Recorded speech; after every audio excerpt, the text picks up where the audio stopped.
Hi everyone, and welcome to the SwiftCase Productivity Podcast. My name is Adam Sykes, the founder of SwiftCase, the professional productivity platform. And today I've got with me Phil Whitby, developer at SwiftCase. And also Sean O'Neill, who's a successful investor and businessman. And he's also he started the Adore Group.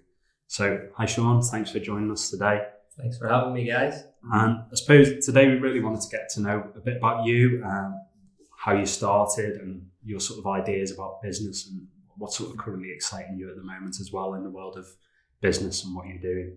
I know you've been training for a marathon as well, a bit more than the average marathon that someone would normally take. Right. So that's where you were before us. So I don't know whether you want to start with that. Is it something a bit different? Well, I guess that's what sometimes people ask, where did it all start? But sometimes the story is interesting if you can tell people where you're at now. Yeah. And being seen as successful, what keeps you going? So at the moment, where me and my business partner decided to do some challenges as we've got a bit older. We decided we're going to have to do some physical challenges as well as just mental and business challenges. So we signed up last year to do the Great Wall of China Marathon. Yeah. We were sitting over a coffee and we said, let's do something that's almost impossible to do, that someone only runners would do. So we Googled it and we had the Polar Marathon and the Great Wall of China Marathon. It looks like it's going to be a really tough physical challenge, but as we all know, it's in your mind. Yeah. So we decided to sign up for that, started training about 4 months ago, and hopefully in May 16th, I think, we fly to China, hopefully providing all goes well and there's no virus epidemics. Yeah, of course, yeah. We'll be there, killing ourselves. Yeah. To try and show that physically and mentally you have to be prepared for life, really. Yeah. It's all about the positive mindset. Yeah. Which is part of a lot of our success. Yeah. So you find that that's sort of your determination is what really makes you successful in business rather than anything else. It's the putting in the hard work. Yeah, it's one of the main ingredients, because sitting here now and in recent years, although a lot of the people I'm surrounded by are extremely positive and they're with me on the journey, you do sometimes hear a comment like, oh, it's easy for him. See, he's already made it, it's easy for him. But if you go back 10 years, it wasn't always like that, because 10 years ago, I had almost lost everything. I was in my mid-20s. The financial crisis of 2008 hit. And within 12 months, I went from an extremely successful business person to being millions in debt, where so many people around me collapsed and took me down with them. So having tenacity, being resilient, staying positive was a massive part of the ingredient that gave me the foundation to build on with many other foundations, to be able to sit here with you just over 10 years later and be able to smile and talk about that struggle. It must be very hard to have seen something you've built up effectively disappear. It wasn't quite overnight, but it was pretty much overnight, wasn't it? It felt like you were kind of in denial. Yeah. Because there was a moment where in the middle of 2007, I was heavily involved in property. Yeah. I learned a lot of lessons, but I had most of my eggs in one basket. Property was a huge win-win for everyone. Yeah. In 2005, 2006, 2007, and I had amassed a small fortune, maybe a large fortune, if some people would. And so I thought I made it. Yeah. But I had no foundations. I was still realised that because I was in my 20s, my knowledge wasn't there. I hadn't got my team around me. I hadn't got experts in every field. I made a very big mistake in over borrowing. And although I could have dealt with my business, I had too many external influences connected to too many other people that I relied on. So, but I guess where my strength and determination came from, because if you go back to my childhood, I grew up on a farm in Ireland, and so many Irish people went through the war. Then after that had the war of their own, where there was bombing, shootings right up to my very, very early years. My ancestors, my great auntie had to go to America because they were malnourished and starving, never to be seen again. So I was told all these stories from my grandma and granddad. I remember hearing stories about my mum had gone to school with a piece of bread and my nan didn't eat. So that's fed to me, that's firsthand. And these stories of the hardships that my ancestors, my grandparents and everyone, not just mine, everyone went through, used to scare the life out of me.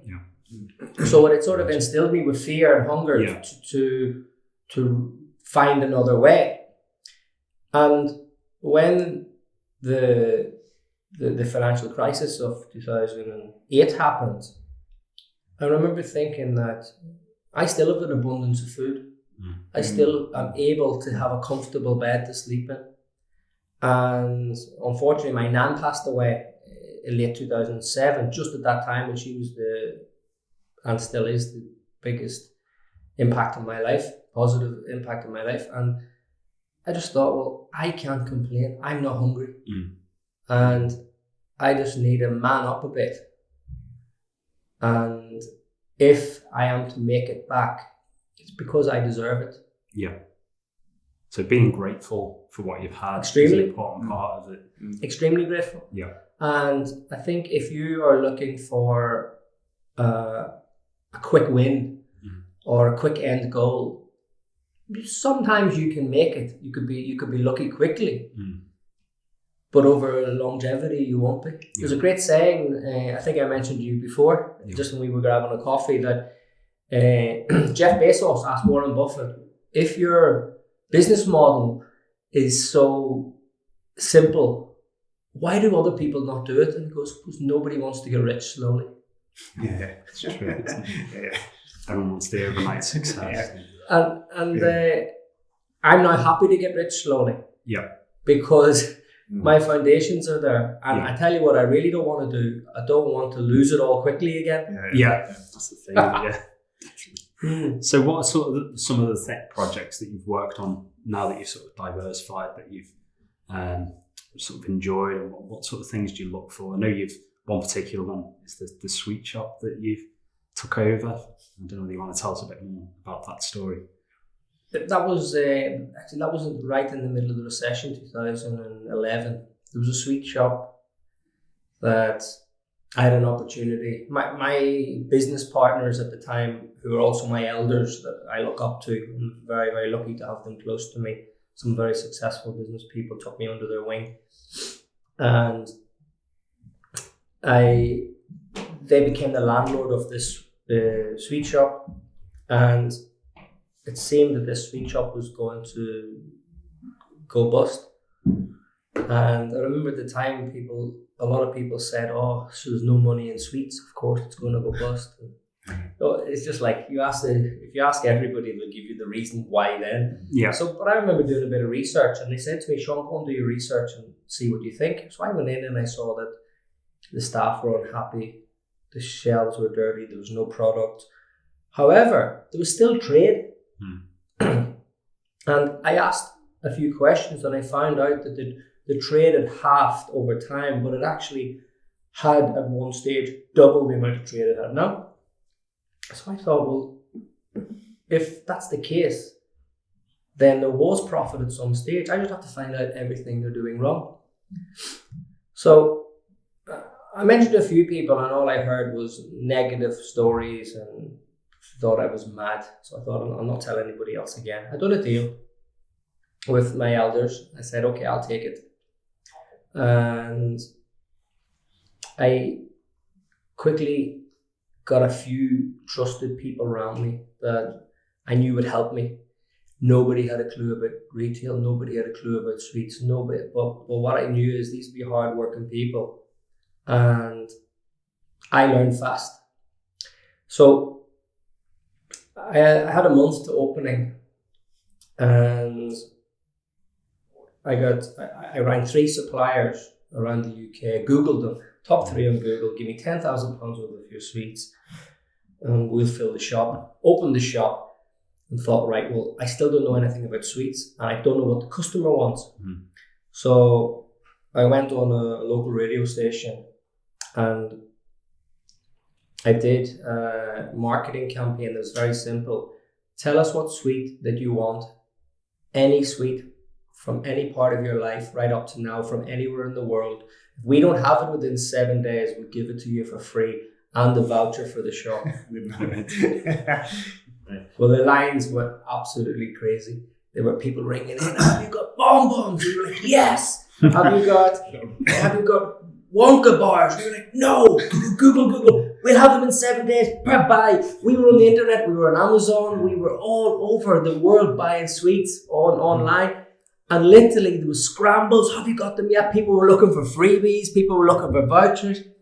And ultimately a lot of the things we actually lost money on because we had a big money to get a small amount of sweets in the shop. But it created such a buzz and such an excitement.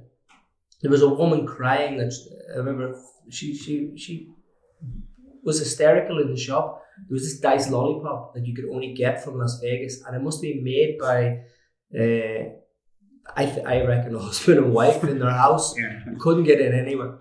And she said she went to Las Vegas and her son loves them. But it took me 3 months to track this person down. I sent about 10 emails, I rang, eventually answered the phone one day. I got the lollipop in, and the woman came into the shop, and she couldn't get it for the son's birthday, but she got it for Christmas, and she came into the shop and she held the box and she just burst out crying. She couldn't believe that we would go to those levels to keep it. But ultimately it was an incredible journey of positivity and listening to what people want. Yeah. And that's been my basis of everything I've done. Yeah. And more usually successfully than not, because if you're willing to go the extra mile, if you're willing to put a positive spin on maybe not the most perfect outcome, you create positivity, and you create a kind of a connection with people, whether it's customers, whether it's staff, and you end up building great friendships and great loyalty. Yeah, I think that's the thing, isn't it, as well? And people start talking about it. You know, if the whole thing that if someone's got a positive experience with your business, they go and share it with their friends. They have a negative experience, they share it with everyone. So, you know, it can really backfire if people don't have a positive experience with your business. So absolutely. Keeping customers happy absolutely is important.